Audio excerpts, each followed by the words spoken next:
အစီအစဉ်တင်ဆက်သူကနောက်ထပ်လျှို့ဝှက်တစ်တာတစ်လုံးကိုမိတ်ဆက်ပေးလိုက်ပါတယ်။အဲ့ဒီထဲမှာတော့လုပ်ငန်းခွင်သုံးလိုင်စင်ရှိမှမောင်းနှင်လို့ရတဲ့လျှို့ဝှက်စက်ပစ္စည်းတစ်ခုပါဝင်နေပါတယ်။ဒါကိုမြင်လိုက်ရတာနဲ့လူတိုင်းကချက်ချင်းပဲစိတ်ဝင်စားသွားကြတာပါ။တစ်တာကိုဖွင့်လိုက်တဲ့အခါမှာတော့ပိုက်လိုင်းတွေလက်ရန်တွေနဲ့စိုက်ပျိုးရေးခြံတွေမှာအသုံးများတဲ့ Netherlands Dutch pipe ကိုအများအပြားကိုတွေ့လိုက်ရပါတယ်။ Black ညီအကိုတွေကတော့စက်ပစ္စည်းကဘယ်မှာလဲဆိုတာရှာမတွေ့ပဲအနောက်ဆုံးမှာရှိနေနိုင်တယ်လို့ခံမှန်းနေကြပါတယ်။ Israel ညီအကိုတွေကတော့ဒါဟာနိုးညစ်ဆက်ဖြစ်နိုင်တယ်လို့တွေးနေကြတာပါ။ Matthew ကတော့ပိုပြီးတေချာအောင်မှန်ပြောင်းနေကြည့်ပေမဲ့အဲ့ဒါကဘာလဲဆိုတာအတိအကျမပြောနိုင်ခဲ့ပါဘူး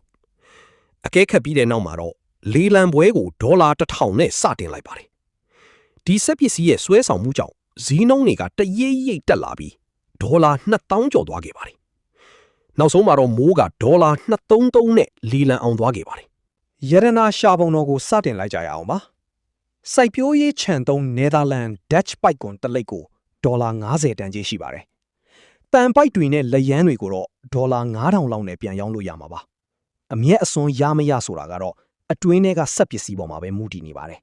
။ကာထားတဲ့လိုက်ကာကိုဖယ်လိုက်တဲ့အခါမှာတော့အားလုံးအံ့ဩသွားရလောက်အောင်ပဲ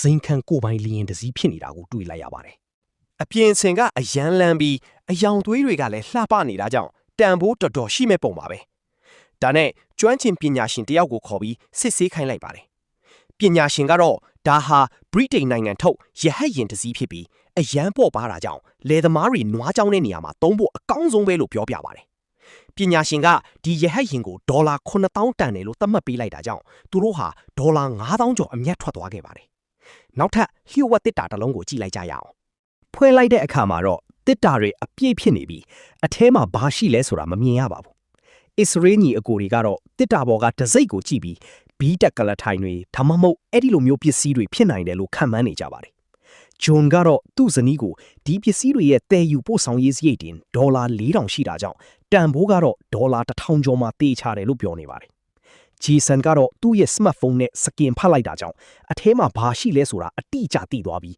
ဈေးပေးဖို့အတင့်ပြင်လိုက်ပါတယ်။လီလန်ကိုဒေါ်လာ1000နဲ့စတယ်။900နဲ့စတင်ခဲ့တာပါ။ဒီယန်နာကချက်ချင်းပဲဒေါ်လာ9000အထိဈေးမြင့်လိုက်ပါတယ်။အပြန်အလှန်ဈေးပေးကြရင်နဲ့ဒေါ်လာ9000အထိရောက်လာခဲ့ပါတယ်။ Israel ညီအကိုတွေကအနိုင်ရဖို့အတွက်ဒေါ်လာ900ထပ်တိုးလိုက်ပေမဲ့အဲ့ဒီအချိန်မှာပဲ Jason က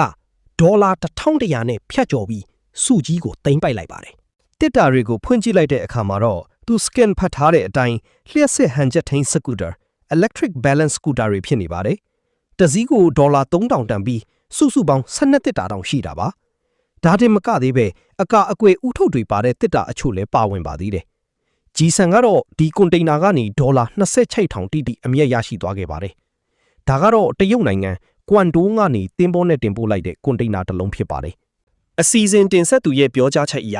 အထဲမှာအဓိကပစ္စည်းပေါင်း8000အထိပါဝင်နေတယ်လို့သိရပါတယ်။ရတနာရှာဖွေသူတွေစိတ်လှုပ်ရှားစွာစောင့်ဆိုင်နေတော့မှပဲကွန်တိန်နာတကားတွေပွင့်လာခဲ့ပါတယ်။အထဲမှာတော့အယုတ်မျိုးစုံနဲ့ပြည့်နှက်နေတာပါ။မိုးကတိုင်ကိုတရုတ်ကိုဒေါ်လာ1နှုန်းနဲ့တွက်ရင်တော့ဒေါ်လာ8000ပိုရှိတယ်လို့ပြောပါတယ်။တကယ်လို့ဈေးတက်တာနဲ့ဝယ်နိုင်ရင်အမြတ်ရမှာပါ။ Matthew ကတော့ဒါဟာတရုတ်ကလာတာဆိုတော့ပစ္စည်းတစ်ခုချင်းစီရဲ့ဈေးနှုန်းကအရန်နည်းလိမ့်မယ်လို့ယူဆပြီးလေလံထဲမှာမပါဝင်တော့ပါဘူး။လေလံပွဲကိုဒေါ်လာ900နဲ့စတင်ခဲ့ပါတယ်။အစမှဈေးနည်းပေမဲ့အပြန်အလှန်ပေးကြရင်ဒေါ်လာ6000အထိရောက်သွားပါတယ်။ဒီယန်နာကနောက်ထပ်ဒေါ်လာ1000ထပ်တိုးလိုက်ပြီမဲ့တိုင်းကသူမရဲ့ဘတ်ဂျက်ထဲကျော်လွန်တဲ့ဒေါ်လာ8000နဲ့ဈေးခေါ်လိုက်ပါတယ်။အစီအစဉ်တင်ဆက်သူကအချိန်ရေတွက်ပြီးတဲ့နောက်မှာတော့ညီအကို2ယောက်အနိုင်ရသွားခဲ့ပါတယ်။သူတို့ပစ္စည်းတွေကိုစစ်ဆေးကြပါတယ်။လန်ဒဝက်မှာတော့မိုကဒီအယုတ်ပုံကြီးကိုဒေါ်လာ8000ပေးလိုက်ရတာအရှုံးပေါ်တော့မှာပဲလို့တွေးပြီးစိတ်ပြက်နေပါတယ်။ပစ္စည်းတွေအားလုံးကိုရွှေ့ပြောင်းပြီးရေတွက်ကြည့်လိုက်တဲ့အခါမှာတော့စိုက်ကြီးနဲ့အလက်က1000စီစိုက်သေးက4000ရှီယာနဲ့အကြီးဆုံးစိုက်က2000ရှိနေတာကိုတွေ့ရပါတယ်။တိုင်ကဝယ်လက်တစ်ယောက်စီချက်ချင်းဖုံးဆက်လိုက်ပြီးပစ္စည်းအားလုံးကိုဒေါ်လာ16000နဲ့ရောင်းဖို့သဘောတူလိုက်ပါတယ်။ဒီသတင်းကိုကြားလိုက်ရတဲ့အခါမှာတော့မိုရဲ့စိတ်အခြေအနေကချက်ချင်းပဲပြန်ကောင်းသွားခဲ့ပါတယ်။ညီကို2ယောက်ဟာဒေါ်လာ8000အမြတ်ရရှိသွားခဲ့တာပါ ဒါကတော့အကောက်ခွန်ကတင်းစည်းထားပြီးအခုတော့လျှို့ဝှက်တစ်တာအဖြစ်လေးလံတင်နေတဲ့ကွန်တိန်နာတစ်လုံးဖြစ်ပါတယ်။တကားတွေပွင့်လာတဲ့အခါမှာတော့ကောက်ရိုးပုံနေနဲ့တာယာဟောင်းအချို့ကိုပဲတွေးလိုက်ရပါတယ်။ဂျေဆန်ကတော့ပစ္စည်းတွေကကြည့်ရတာစိတ်မဝင်စားစရာကောင်းတာကြောင့်တန်ဖိုးကြီးမှာမဟုတ်ဘူးလို့တွေးပြီးဇဝေဇဝါဖြစ်နေပါတယ်။ဒါပေမဲ့မက်သျူးကတော့ဒါဟာစီးပွားရေးအခွင့်အလမ်းတစ်ခုလို့ခံစားမိနေပါတယ်။ဒီပစ္စည်းတွေကိုကားပြိုင်ပွဲတွေမှာသုံးနိုင်တယ်လို့သူကခံမှန်းလိုက်တာပါ။ကောက်ရိုးပုံတွေကိုတော့ကားမောင်းသမားတွေဘေးကင်းဖို့သုံးနိုင်ပြီးတာယာဟောင်းတွေကလည်းကောင်းမွန်တဲ့အကာအကွယ်ပစ္စည်းတွေဖြစ်နိုင်ပါတယ်။ဒီလောက်ကြီးတဲ့ကွန်တိန်နာထဲမှာဒီပစ္စည်းတွေပဲရှိနေမှာမဟုတ်ဘူးလို့သူကတွေးပြီးအထဲမှာအံ့ဩစရာတွေရှိနေအောင်မယ်လို့မျှော်လင့်နေပါတယ်။ဒါကြောင့်အနိုင်ရအောင်ဝယ်မယ်လို့ဆုံးဖြတ်ပြီးလေလံထဲဝင်ပါလိုက်ပါတယ်။လေလံကိုဒေါ်လာ2000နဲ့စတင်ခဲ့တာပါ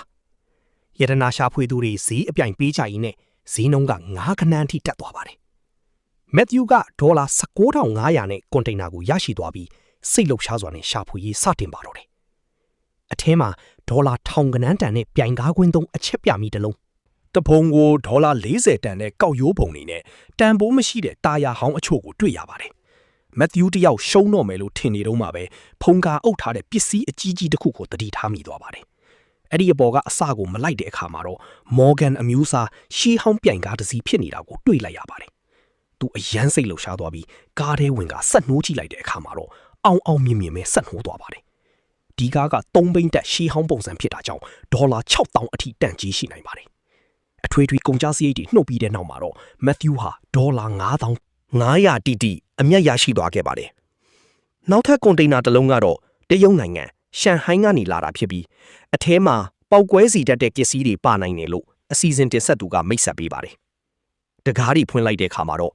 မီးသတိပြုရန်လို့စာတမ်းပါတဲ့တစ်သားတစ်တာတွေကိုတွေ့ရတာကြောင့်အားလုံးပဲဝေခွဲမရဖြစ်နေကြပါတယ်။ဒီယန်နာကသူ့ဖုန်းနဲ့ချက်ချင်းပဲဘာသာပြန်ကြည့်လိုက်တဲ့အခါမှာတော့ဒါရီဟာတရုတ်နိုင်ငံထုတ်မီးရှူမီးပန်းတွေဖြစ်နေတာကိုအတည်ပြုနိုင်ခဲ့ပါတယ်။မက်သျူးကတော့ဒီမီးရှူမီးပန်းတွေမှာအထောက်ထားစာရွက်စာတမ်းအပြည့်စုံရှိရင်ဈေးကောင်းရနိုင်တယ်လို့မှတ်ချက်ပေးပါတယ်